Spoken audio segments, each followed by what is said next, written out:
própria sublimação. Jesus não tinha uma pedra onde recostar a cabeça. Se você dispõe de mínimo recurso, já possui mais que ele. Jesus, em seu tempo, não desfrutou qualquer expressão social. Se você detém algum estudo ou título, está em situação privilegiada. Jesus esperou até os 30 anos para servir mais decisivamente. Se você é jovem e pode ser útil, usufrui magnífica oportunidade. Jesus partiu aos 33 anos.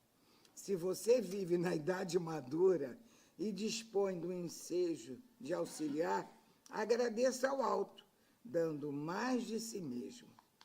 Jesus não contou com os familiares nas tarefas a que se propôs. Se você convive em paz no recinto doméstico, obtendo alguma cooperação em favor dos outros, bendiga sempre essa dádiva inestimável. Jesus não encontrou ninguém que o amparasse na hora difícil. Se você recebe o apoio de alguém nos momentos críticos, saiba ser grato. Jesus nada pôde escrever. Se você consegue grafar pensamentos na expansão do bem, colabore sem tardança para a felicidade de todos.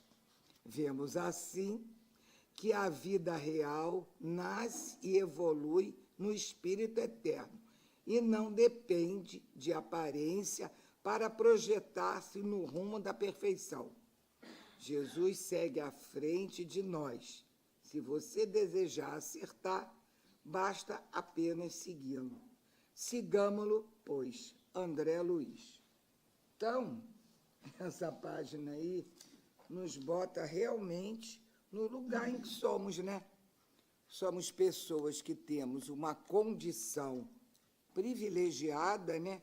Porque temos, acho que a grande maioria aqui tem um teto, tem comida na mesa, tem tudo e tem certa facilidade ainda em viver, tem um conforto relativo.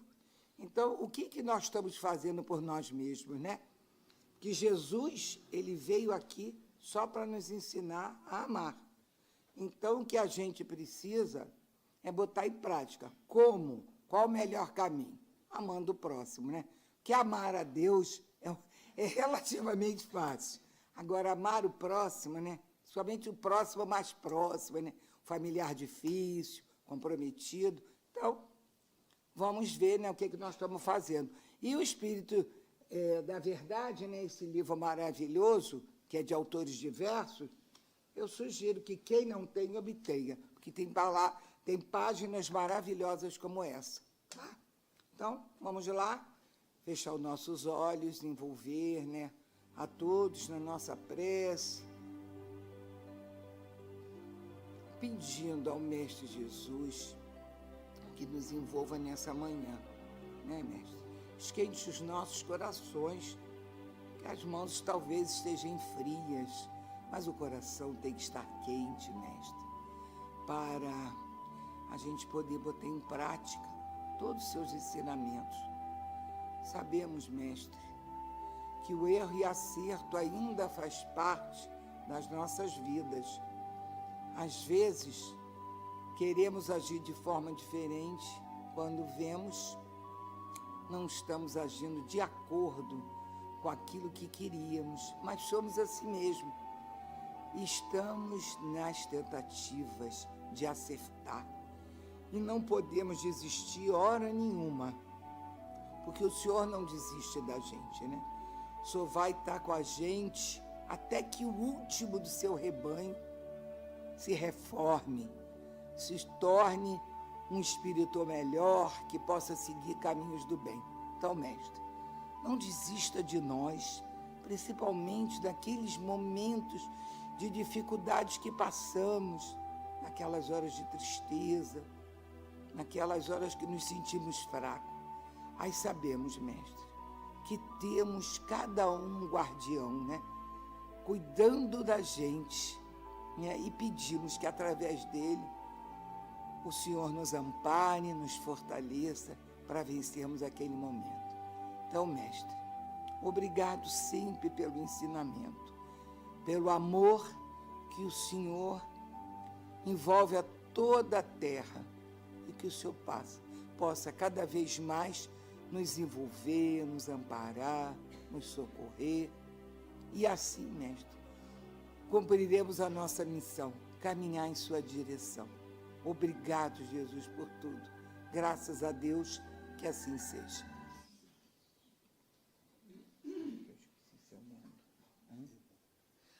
Sim. Vamos apresentar o nosso companheiro.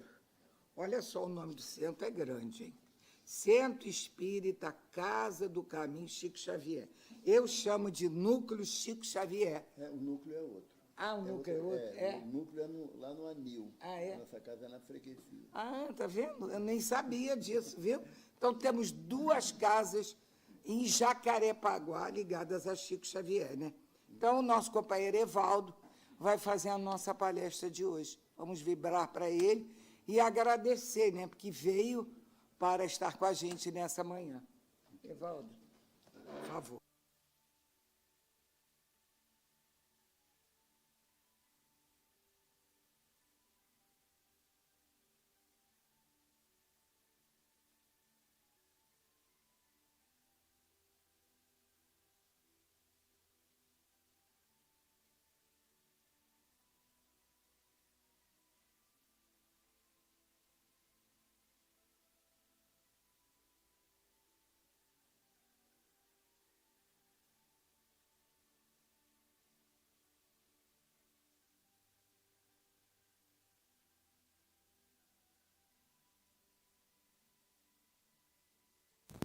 Agora foi. É que a gente pensa que está falando só para espíritos desencarnados, né? E não precisa de microfone. A gente esquece dos nossos irmãos, né, da internet, através do YouTube, que eles sempre acabam prestigiando, porque é interessante que o YouTube ele é uma ferramenta de extremo apoio para o espírita. Porque ele propõe, o YouTube nos propõe o direito de buscar os assuntos que nos agradam. Com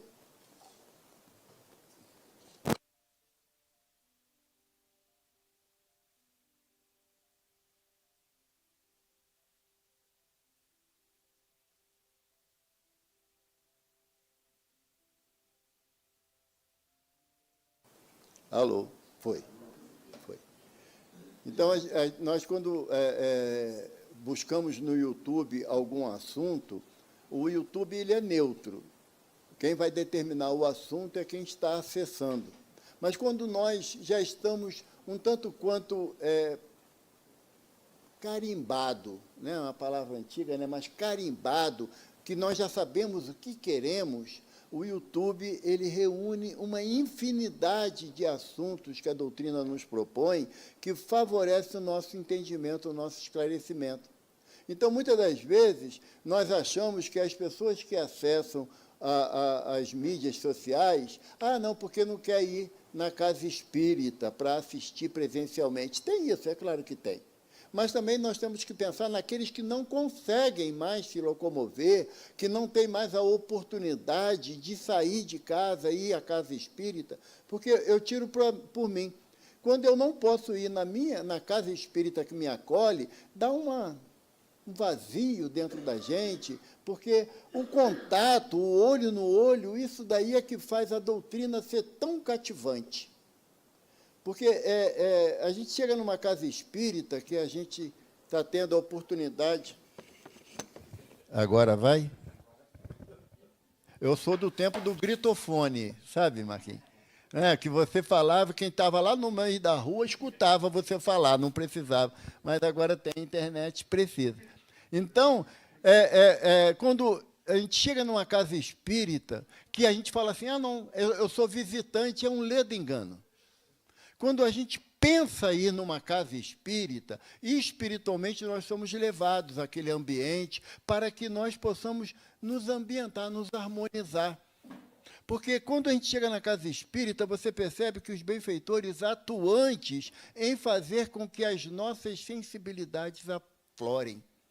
Dá uma vontade de sentir o olho lacrimejar, a gente às vezes não entende por quê. Um bololô aqui no peito, porque a gente, como a Fátima diz, a gente não sabe amar, a gente sente uma coisa estranha aqui no peito, né? A coisa estranha, eu faço sempre a comparação, que é o pintinho querendo sair do ovo. Ele acha estranho aquele lugar ali apertadinho, e ele consegue esticar a asa daqui, o bico dali, quebra a casca, aí ele fala, é legal. É a gente na casa espírita, a gente se acha, fica, não vou ficar deslocado, que eu não conheço. Eu, graças a Deus, eu não fico deslocado em casa espírita nenhuma, porque, para mim, é a extensão da minha casa, da casa que eu estou matriculado. Eu costumo dizer que eu sou matriculado em 2 casas espíritas, né? O Centro Espírita Casa do Caminho Chico Xavier e o Centro Espírita Fé, Amor e Caridade, que também é lá na Taquara, e é da Jane, né? Jane já esteve aqui fazendo também estudo. Então, eu sou um espírito tão necessitado que uma casa só não me aguenta, tem que se dividir com 2. Tem que são mais espírito para ajudar, né? Então, o Chico sozinho, ele já está na base do coitadinho, né? Lá vai Evaldo de novo. Então, a nossa proposta é de trazer um ambiente de alegria, de fraternidade para dentro da casa espírita. Nós somos de uma geração que era, não faz isso que Deus castiga, sai daí, porque senão você vai ficar doente. A nossa geração é uma geração tolhida. E também dentro da doutrina espírita encontramos muitas das vezes casas que tolhem a alegria, que é diferente de euforia. A euforia, ela é perniciosa, porque você quebra o equilíbrio que você pretende ter. A alegria, não. O sorriso, a satisfação, o rever amigos, essencial para manter acesa a chama da vontade da mudança. Porque quando você está num ambiente muito saturado de crítica, de regra, de rigidez, você não consegue relaxar. Não consegue relaxar. E não é a proposta da doutrina. A proposta da doutrina, vocês veem a foto de Kardec, ele está sempre sisudo, né? Porque naquela época rir era proibido. Sorrir para uma foto era sinônimo de desrespeito. Hoje a gente não tem mais isso. Na minha mente, sempre que eu penso em Kardec, eu vejo ele com um sorriso largo. Por quê? Pela alegria de trazer informações para todos nós precisamos mudar. Necessitamos mudar. O mestre, ao longo da sua jornada, como na página que André Luiz nos fala, que em 3 anos Jesus trouxe informações que nós vamos levar 3 milhões de anos para entender. É pouco tempo, passa rápido. Somos espíritos imortais. Que quando a gente não consegue ainda raciocinar na condição de espírito, nós raciocinamos na condição de corpo, da vida material, que é limitada. É muito limitada. Eu costumo fazer uma ação, a mosca, aquela mosca que fica dentro de casa, ela na fase adulta dura 24 horas. Tá? Aí eu já tentei chegar para a mosca e falar assim, eu tenho 65 anos. Ela fala, mentira, que ninguém dura tanto tempo assim. Por quê? Porque o parâmetro da mosca são 24 horas na fase adulta, e nós ainda estamos na ilusão que vamos ficar para a semente. Não, vai todo mundo morrer. Vai, não tem jeito, gostando ou não da ideia, não querendo falar do assunto ou não, mas vai ter que morrer. Agora, desencarnar é outro problema. Emmanuel fala isso para a gente no Pão Nosso. Não é? Que a morte é um fator natural na lei de transformação. Está lá no Livro dos Espíritos, né, que fala a lei de destruição, e os Espíritos corrigem Kardec. Antes, devemos dizer que é a lei de transformação, porque Deus não destrói nada que Ele cria, transforma. Então, nós, apesar de, às vezes, eu converso, às vezes, com a esposa, com os sogros, né, e vai falar de morte, eles falam, não quero falar desse assunto, não. Eu falei, mas tem que falar, porque é uma verdade que a gente não tem como fugir. A questão... E eu gosto muito do Raul Teixeira, fala para a gente que o espírita não tem medo de morrer, Marquinhos. Não tem vergonha. Porque vai chegar na espiritualidade e falar, era tudo verdade, eu não levei a sério. Eu não levei a sério. Sabe? Então, quanto antes a gente tomar ciência das realidades que a doutrina espírita nos traz, menos vergonhoso essa situação. Temos que ir para a realidade. E sabe qual é a grande questão do desencarne? A gente perde a máscara do corpo.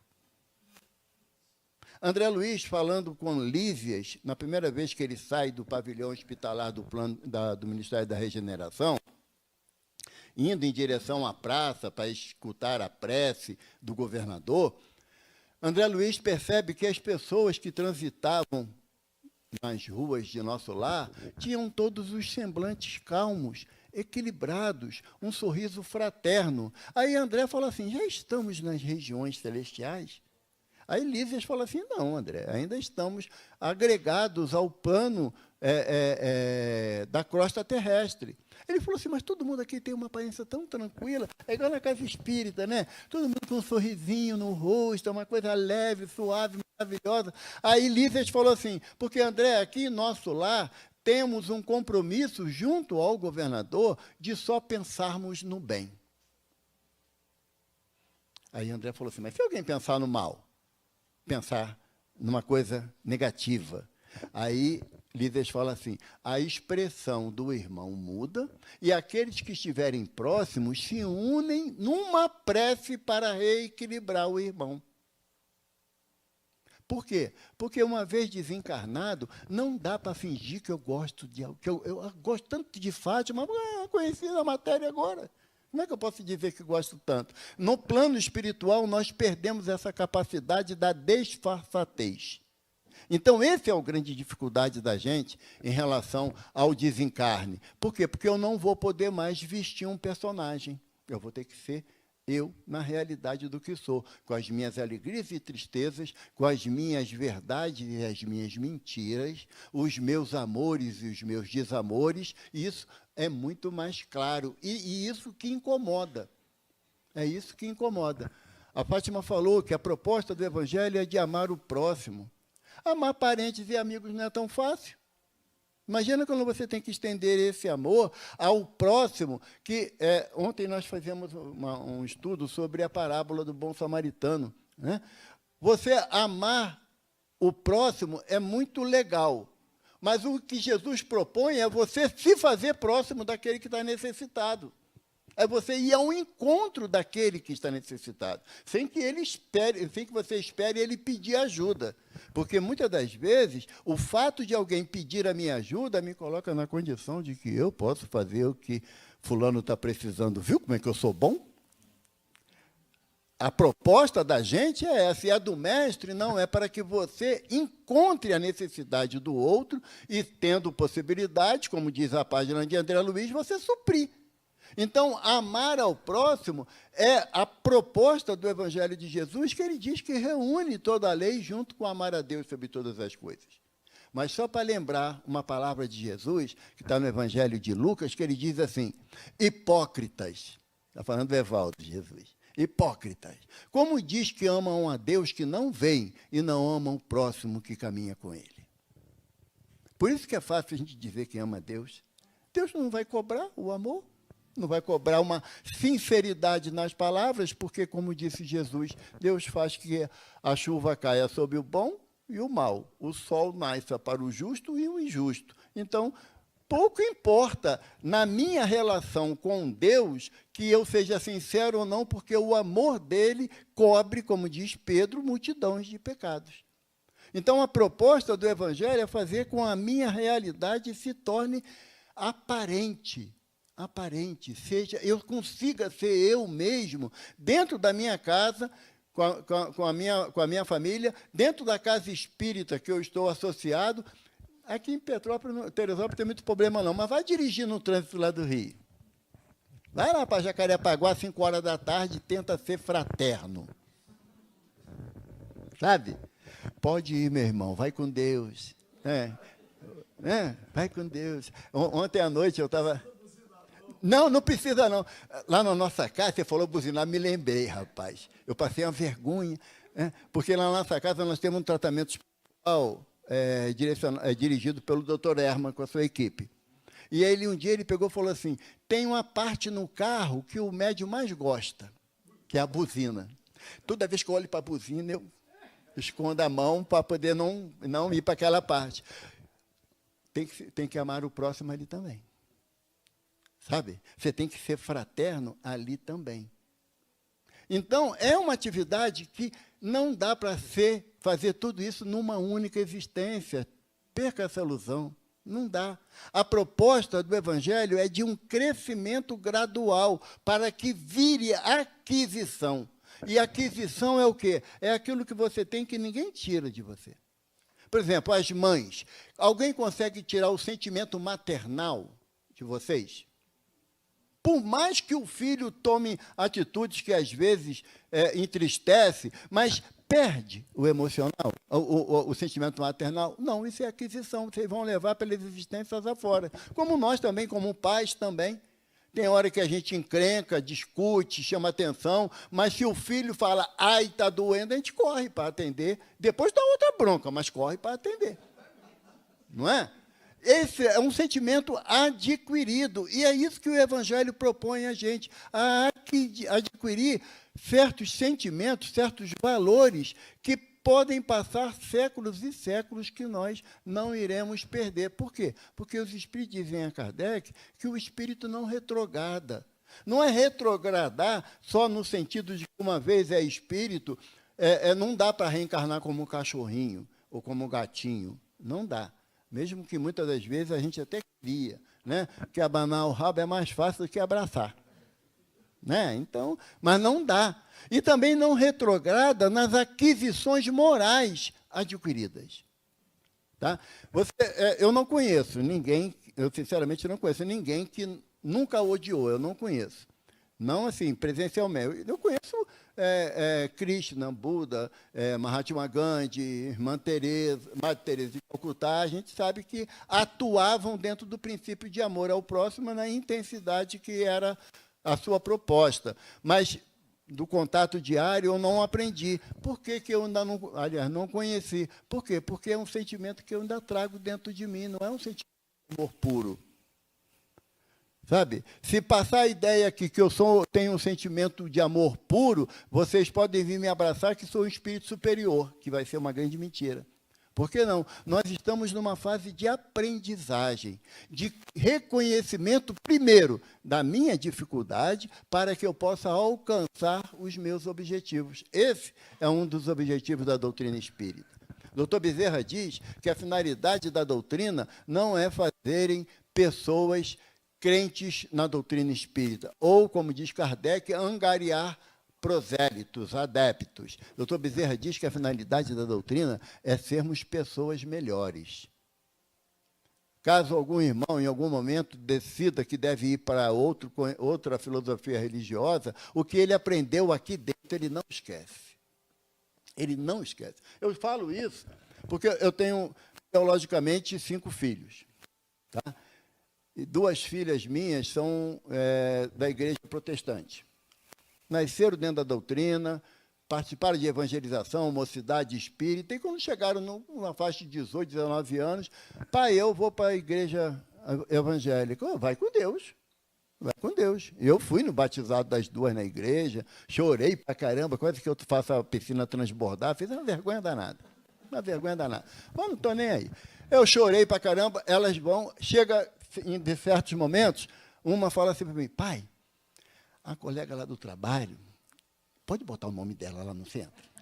Posso sim. Ou então, pai, a mãe do meu amigo desencarnou. Bota na prece? Boto. Por quê? Porque a base elas tiveram dentro da doutrina, como também nós tivemos também. Quando nós chegarmos em outra existência, nós vamos levar junto de nós esses conceitos de sinceridade à luz do Evangelho. Não é mais jogar para a plateia, sabe? Não é mais praticar atos exteriores para que as pessoas percebam que você está triste ou alegre dentro do teu conceito. Não, é fazer intimamente aquilo que você sabe que deve. E quando você começa a buscar essa parte da intimidade, nós temos que nos afastar um pouco da ideia da recompensa. E isso é um assunto que, muitas das vezes, é muito difícil para nós espíritas. É o dar com a esquerda sem que a direita o saiba. A gente fica doido para a direita ficar aparecendo de alguma forma, sabe? Eu não quero mostrar, mas ela é teimosa, né? Não, gente, que isso? Não agradece, não. Mas, poxa, também nem disseram muito obrigado, não custava nada. Sabe, a gente ainda fica nessa luta íntima. E quando a gente fica nessa luta íntima, uma das encrencas que eu considero que André Luiz trouxe para a minha existência, André Luiz, benfeitor, foi o tal do bônus hora. O espírita não quer fazer mais nada de graça agora. Mais nada. Tudo pergunta, quantas bônus horas a gente vai ganhar? Né? Quantos bônus horas? Hoje tem palestra lá no Aristide. Está valendo quanto? Aí a Fátima fala, 5 bônus horas. Não vou, não. Sair de casa, um frio danado, vai ganhar 5 bônus horas. Não dá para aumentar um pouquinho, não. Aí eu vou falar com o seu Aristide para ver se ele pode aumentar.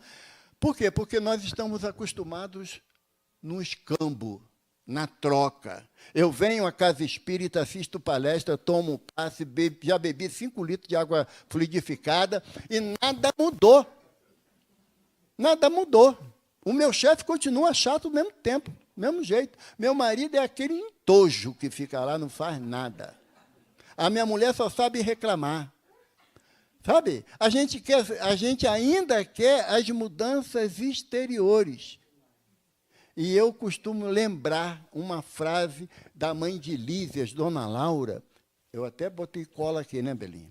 Lá no capítulo 22 do livro Nosso Lar, a Dona Laura vai tratar com o André Luiz sobre o bônus hora. E André Luiz começou a ficar interessado, porque ele, quando na matéria, ele era médico da alta sociedade, quer dizer, pagava bem, né? Se aqui tem uma questão de uma recompensa pelo trabalho executado, aí a Dona Laura fala que todo mundo lá em Nosso Lar trabalha 8 horas, que é a tarefa de todo mundo, cumprir uma jornada de 8 horas, e tem X bônus horas estipulado para aquela hora de trabalho. Porém, quando vem porém, não fica bom, Fátima. Não fica bem. Porém, o que qualifica o bônus horas é a tua relação com o trabalho, e não a quantidade de horas trabalhadas. Aí complica. Porque a gente fala assim, cheguei aqui na casa às 7 horas da manhã, vou embora daqui 5 horas da tarde. E quanto tempo mentalmente você esteve aqui dentro? Proposto a ajudar quem chega ali na porta. Porque todas as pessoas que chegam numa porta de uma casa espírita pela primeira vez, pela inocência, acham que estão chegando num céu onde tem santos. Meia hora depois percebe que não é bem assim. Mas quando a pessoa entra, a pessoa quer, como a Fátima falou, quer um sorriso. Porque a minha dor eu não tenho direito de transferir para ninguém. Quando a pessoa vem aqui na casa, porque imagina se você chegasse aqui hoje e o nosso benfeitor falasse assim, hoje eu não vou poder ajudar ninguém, que eu tenho muito trabalho para fazer. Mas como assim? Eu vim aqui para receber ajuda? Não, mas hoje eu não posso estar pensando que todo dia eu estou à disposição de ajudar vocês. Ele fala isso. Imagina essa possibilidade de acontecer assim? Não, não há possibilidade. Por quê? Porque a prática do bem é uma característica dos espíritos que se propõem a ajudar. Então, quando a gente vai falar em termos de bônus horas, estabelece uma relação comercial e não uma relação de prática de caridade.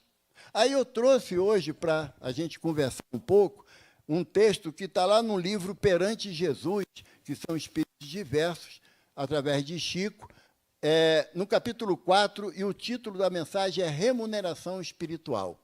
E é um título que o seu Emmanuel vem trazer baseado numa afirmação de Paulo, na segunda carta a Timóteo, capítulo 2, versículo 6, Paulo fala assim, o lavrador que trabalha deve ser o primeiro a gozar dos frutos. E faz total sentido, porque quem trabalha na lavoura, ela quer ter qualidade num produto que a terra vai produzir. Então, ela oferece todas as condições àquele terreno para que ele possa produzir em excelência. Por quê? Porque antes de ir para o mercado, a sua produção vai para a sua mesa. Então, ele quer qualidade na mesa. Então, o que Paulo fala é a realidade. É o primeiro a usufruir do fruto do seu trabalho. A gente que trabalha, cada um nas suas atividades, quando chega na hora do pagamento, se dá o direito de tomar um sorvete. Está errado? Claro que não. Ele está usufruindo do fruto do seu trabalho. E Emmanuel, entre outras considerações, tem uma aqui no meio, aqui, que é uma frase que muitos aqui talvez já conheçam, que Emmanuel fala assim: quando o trabalho, no entanto, se transforma em prazer de servir, ele está falando isso em todos os aspectos da vida social, não é só dentro da casa espírita, não, porque o prazer de servir você tem que levar para a vida cotidiana, tá bom? Tem que levar. Por quê? Porque você foi contratado por um empresário para realizar uma tarefa, ou contratou alguém, e você estipulou qual era o tipo de trabalho e o tipo de salário que você ia ter ou que você ia pagar. Então, não dá para reclamar ou falar igual se falava antigamente, que o patrão finge que paga e eu finge que trabalho. Isso, à luz da doutrina, é falta de caráter do comprometimento que você teve. Porque ninguém começa a trabalhar e, de repente, o trabalhador fala assim: olha, a partir do mês que vem, teu salário vai ser cortado à metade. Não, a lei não permite isso. E também o bom senso também não. Então, se você foi convidado a trabalhar num determinado estabelecimento e foi contratado àquele valor, então você tem que dar o seu melhor a cada dia de tarefa. E aí você vai ter qualidade no servir. Eu falo isso, eu lembro da época que eu trabalhava, quantas horas ao longo dos anos, eu me escondi dentro do banheiro. Eu atrasei o retorno do almoço.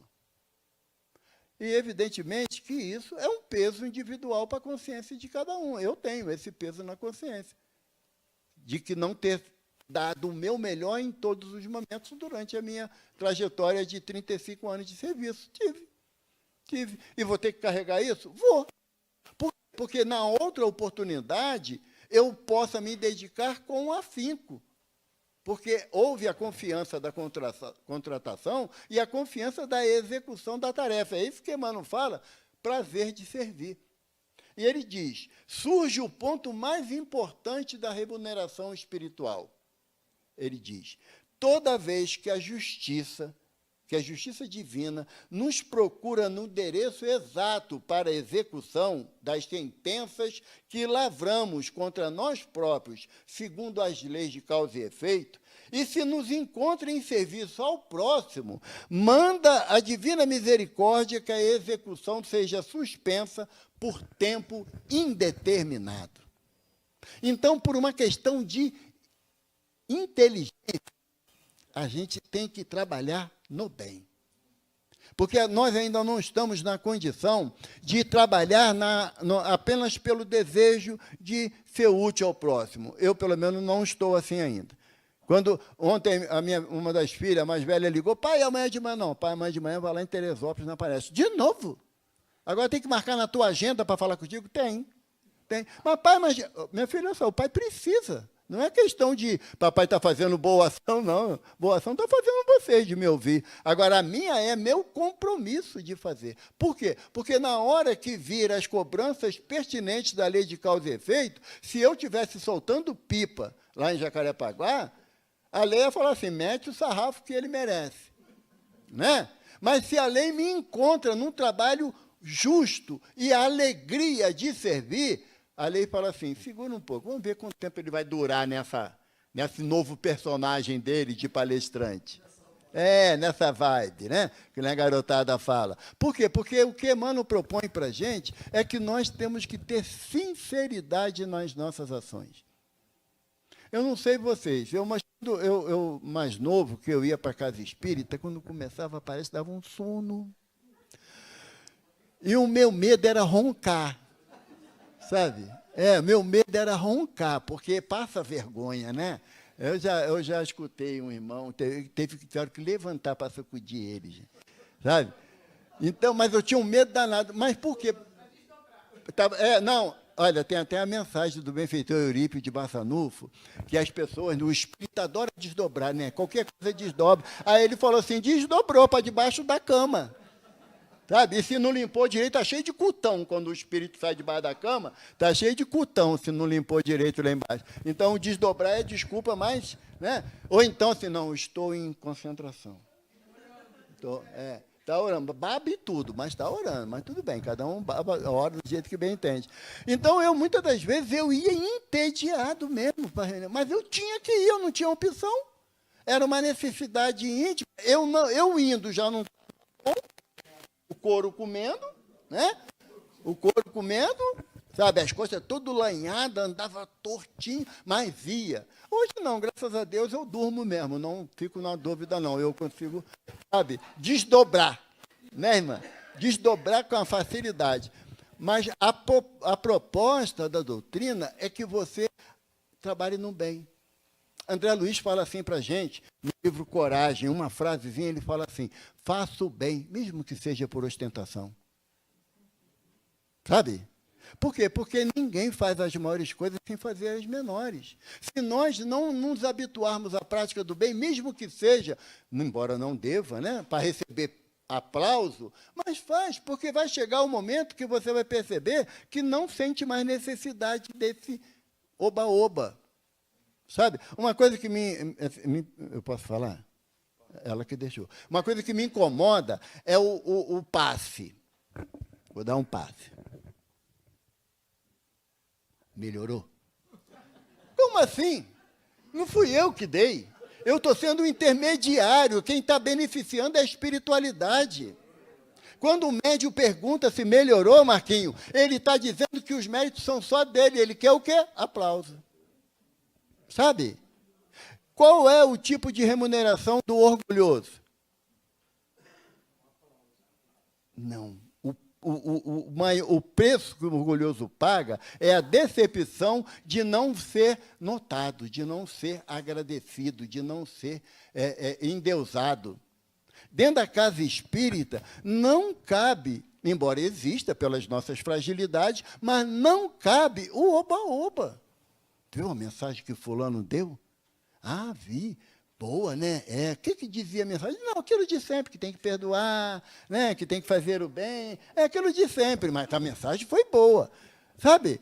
Quem deu a mensagem? Ah, foi seu Aristide. Oh, meu Deus, puxa, pena que eu não fui. O que ele falou na mensagem? Aquilo que eu falo sempre. A gente está mais preocupado com o título do que com o conteúdo. Sabe? O que importa para nós é o conteúdo daquilo que vem nos esclarecer. E, na maioria das vezes, é aquilo que não nos agrada.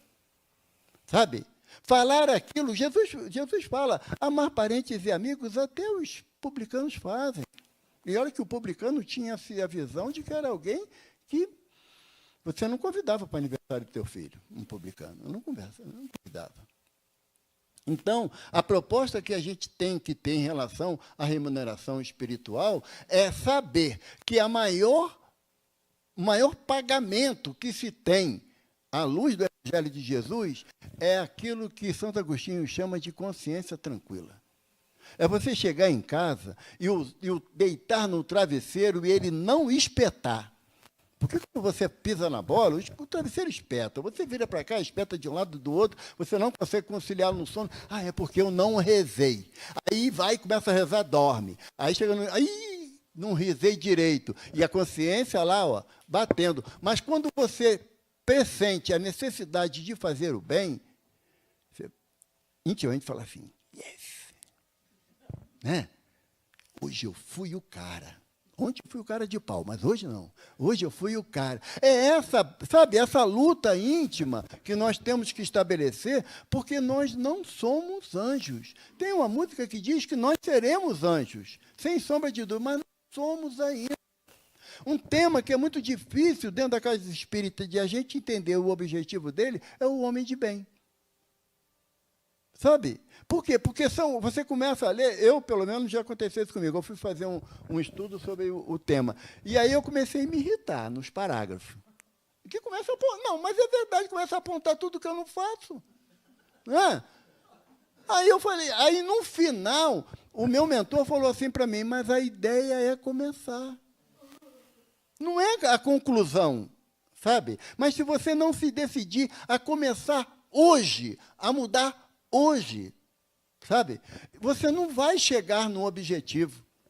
Emmanuel tem uma frase que ele coloca para a gente sobre a disciplina.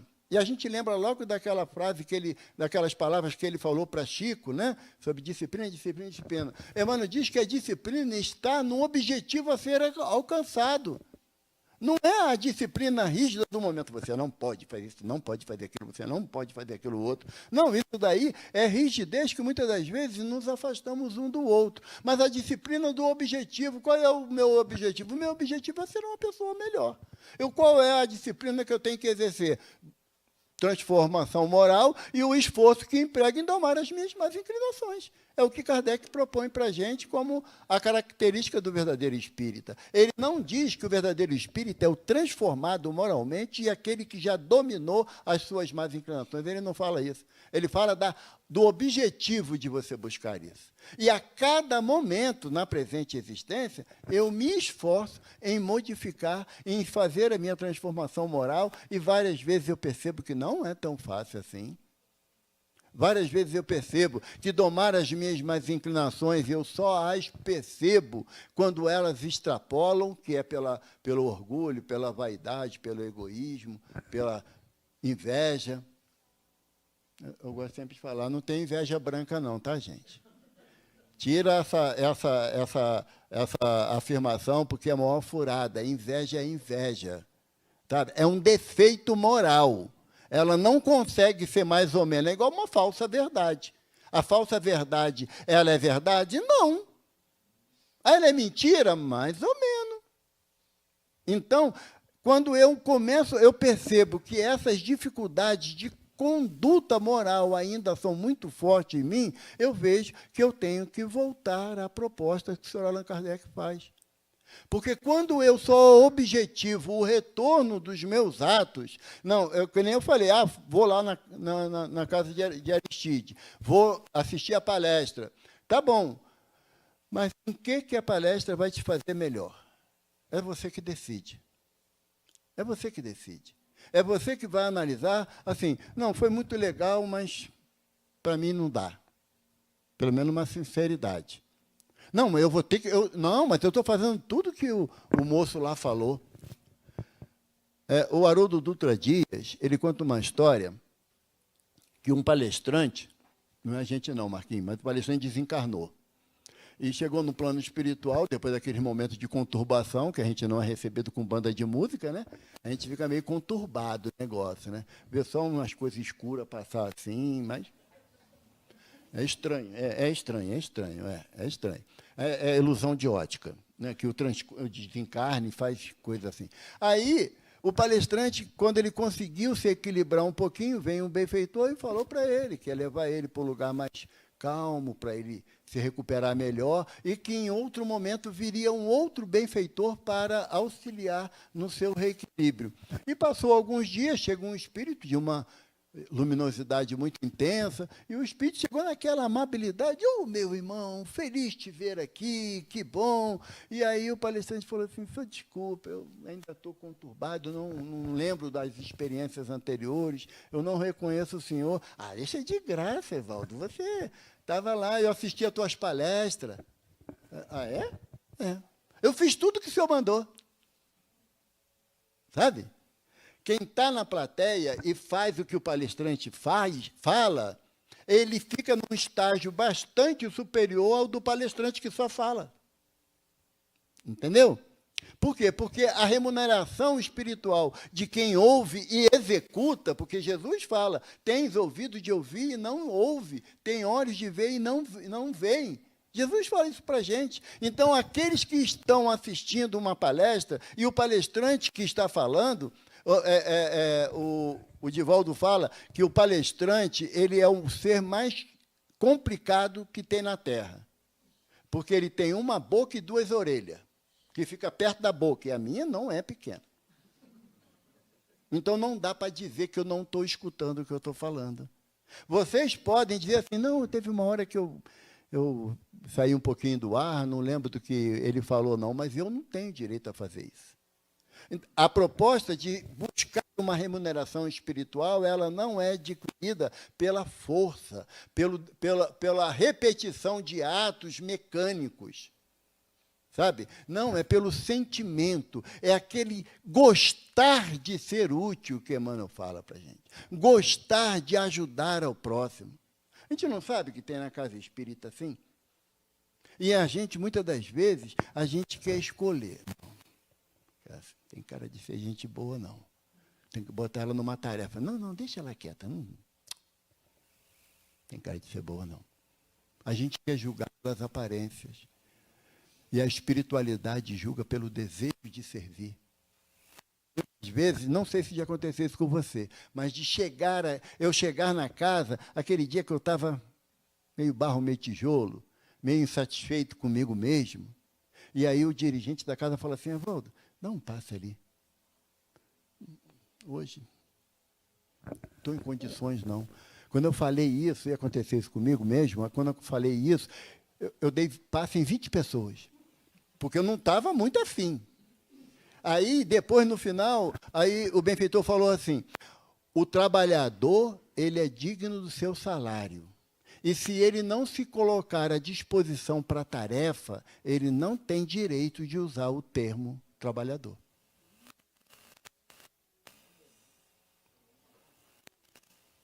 Mas tem que ser. Que na base do carinho eu não aprendo, tem que ser na base do chicote ainda, como não, Lázaro fala, né, na lei do amor, ele fala que nós, aliás, no dever, na página sobre o dever, Lázaro fala que nós somos impulsionados pela duplação da espora do freio. A duplação da espora e do freio. Ou seja, nós somos impulsionados a trabalhar, mas freados na nossa vaidade, no nosso orgulho, na nossa prepotência. Sabe? E essa proposta faz com que você comece a analisar o que eu estou fazendo dentro da casa espírita de boa vontade. Não é de obrigação. Sabe o que é? Né? Que se eu não for lá, nada funciona. Não é assim que algumas pessoas falam? Tá, então não vai desencarnar nunca. Né? Vai ter que ficar aqui todo caquético, mas não vai desencarnar nunca, porque sem ele nada funciona. Eu fico com dó dos nossos benfeitores espirituais, que depende de uma única pessoa para realizar as tarefas da casa. Sabe? Não, já é. Já é. Divaldo conta que, na reunião mediúnica lá do Grupo Redenção, a pessoa que era a dialogadora e dava a passividade no final para os benfeitores, desencarnou. O pessoal desencarna sem avisar, deixa todo mundo... É uma falta de respeito danada. Não programa nada, uma coisa tudo de incentivo. Fulano desencarnou, mas como assim? Quem vai... E lá também foi assim. E Divaldo estava naquela dificuldade de escolher, de saber quem ia ficar no lugar daquela irmã. E aí entrava um na sala, Divaldo perguntava a Dona Joana, e Dona Joana em silêncio. E transcorreu a reunião, e aquele dia a reunião foi só de estudos do Evangelho, não teve a parte mediúnica direta. Ao terminar a reunião, Divaldo ficou, Dona Joana, a senhora não escolheu, e Joana quieta. Todo mundo saiu da sala, entrou a Dona Francisca, que ia varrer a sala, organizar a sala mediúnica, né? Quando a Dona Francisca entrou, a Joana falou assim, é ela.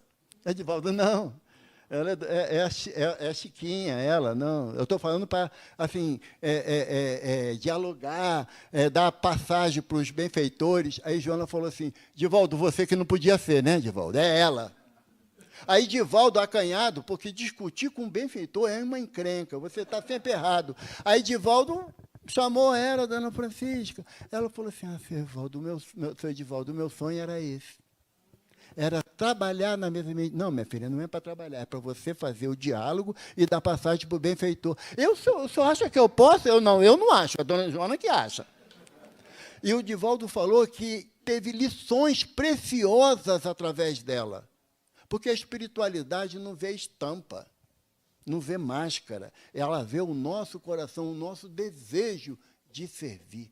Aí, no desejo sincero de servir, você entra em consonância com a proposta de remuneração espiritual. Porque Jesus manda nós guardarmos tesouro aonde? No céu.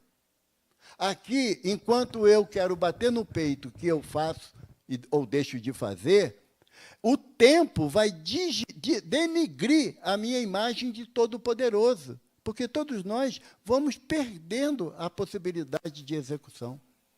Agora, quando você fala num trabalho de cunho espiritual, você dando o teu melhor, Kardec pergunta aos benfeitores da humanidade, um homem que iniciou uma tarefa encarnado, após o seu desencarno, essa tarefa é encerrada, e a espiritualidade diz que não, que todos nós reunimos condições de continuar trabalhando dentro da seara de Jesus nos dois planos da vida. Temos hoje aqui vários irmãos que já passaram por essas cadeiras, na condição de assistentes, de colaboradores, de trabalhadores da casa. E hoje continuam exercendo as suas tarefas com alegria. E ninguém pede para ser dirigente, todo mundo pede para ser servente. Porque ainda estamos distanciados do real objetivo da nossa encarnação. Não é de angariar títulos, é de angariar paz de consciência. Está chegando ao final, tem um espírito chamado Jerônimo Mendonça, o gigante deitado. E Jerônimo Mendonça, ele, ainda jovem, foi acometido de esclerose múltipla.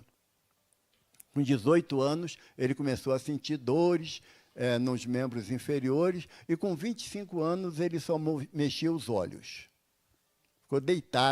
Ficava deitado permanentemente, não tinha movimento, só mexia os olhos, nem a cabeça ele conseguia movimentar. Mas, ainda assim, nessa condição, ele ditou, pela psicofonia, 3 livros, ele fundou uma creche espírita e 2 centros espíritas em Ituiutaba, no interior de Minas. E, certa vez, um amigo chegou perto dele e falou assim, Jerônimo, convidamos fulano para vir fazer uma palestra para a gente, mas ele não pode vir. Você faz para a gente? O Jerônimo falou assim, se na porta está a minha cama, eu vou. Que ele só ia de cama, só andava na cama mesmo. As pessoas carregavam a cama dele. E ele começou a fazer palestra pelaquela região de Minas, chegando até a Uberaba, onde Chico morava à época, e ele sempre que podia, passava lá, comprar uma Kombi, adaptar a Kombi para a necessidade dele, então botavam a cama dele dentro da Kombi e lá ia Jerônimo para poder fazer as palestras. Um dia, ele indo para uma outra cidade, e no meio da estrada, o pneu da Kombi furou, e aquela dificuldade de controlar, e conseguiu controlar a Kombi, e o pessoal, Jerônimo, que sufoco, ele falou, meu filho, abre o Evangelho, né, para a gente poder se reequilibrar. Abriu o Evangelho, caiu o quê? Se fosse um homem de bem, tinha morrido. Ele falou, nem para morrer eu presto. Nem para morrer eu presto. Aí Jerônimo, cometido de uma hemorragia intestinal muito forte, e Jerônimo falou que queria ir a Uberaba ver o Chico, antes de desencarnar. Mas, Jerônimo, daqui de Ituiutaba até Uberaba dá 600 quilômetros, tu não vai aguentar ficar na estrada esse tempo todo. Não, mas eu queria. E aí sempre tem um coração amigo que conhece alguém, e um fazendeiro da região emprestou o avião para levar Jerônimo lá em Uberaba. Jerônimo chegou em Uberaba um sábado à tarde, reunião no grupo espírita da prece, e Chico veio entrar naquela maca, ele fala, gente, Jerônimo veio visitar nós. E Jerônimo entrou com aquela carinha bem fraquinha, a cama suja de sangue da hemorragia, e ele falou, isso aí é a narrativa do Adelino Silveira, ele diz que o Jerônimo entrou e falou assim, Chico, com aquela voz bem sofrida, eu vou morrer. Aí o Chico, eu também, Jerônimo. Todo mundo vai. Não, Chico, eu já ando com atestado de óbito aqui. Aí o Chico falou assim, que bom, vai dar menos trabalho, né, Jerônimo? Ele, pois é, olha a hemorragia que eu estou. Aí Chico falou, tu não vai morrer disso não, Jerônimo. Tu vai morrer do coitadismo. Que as pessoas olham para você e falam, coitado do Jerônimo, e você vestiu a carapuça do coitadinho, do tadinho, aquele que não pode nada. Jerônimo, todos nós temos um fio da vida, mas Emmanuel diz que a caridade engrossa o fio da vida. Vai em paz, Jerônimo, vai trabalhar, Jerônimo. Aí Jerônimo falou assim, né, Chico, se tu mandou, né, eu vou. Aí estão saindo lá na porta, o Jerônimo grita, Chico, fica na paz. Aí o Chico falou, tira o Z, Jerônimo, ficou a pá na mão, que só o trabalho no bem dá paz de consciência. Então, a melhor remuneração que nós devemos buscar é a paz de consciência. É chegar no final do dia, você falar assim, eu sei que eu fiz pouco. E a gente tem consciência. Eu sei que eu fiz pouco, mas o pouco que eu fiz foi com alegria, foi com felicidade, foi com amor no coração. E é isso que os benfeitores desejam da gente. A gente vem para cá, um domingo de manhã, mas vim com alegria. Não é vir para cá para receber alguma coisa, não. Isso aí, voltamos à fase do escambo, da troca. É vir para cá para doar a minha alegria para aqueles que ainda não têm motivo de se sentir alegre. Porque muitas das vezes nós temos dificuldade de olhar para o lado, um para o outro, olho no olho. Sabe? E a gente tem que se habituar a se olhar. Para que, quando a espiritualidade pensar assim, bom, eu preciso de alguém para ajudar a irmã que está lá na porta. Ela olha e fala assim, poxa, como tem gente aqui querendo ajudar, que maravilha. É essa alegria que nós temos que buscar a cada amanhecer. É saber que eu posso até não ter muito valor, como fala a página, para alguns familiares. Poxa, mas para Jesus eu valho tanto. O suficiente para ele descer dos mundos crísticos e vir aqui, à Terra, para estender a mão para todos nós. Porque o que Jesus pretende é que nós sejamos felizes, mas a felicidade que o mundo não tem para dar.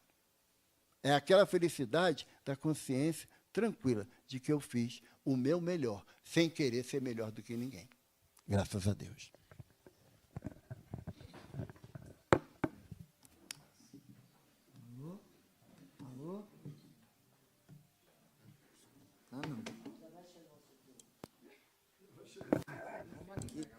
Não tem problema não, vamos aqui, não tem problema nenhum. É tão bom, né?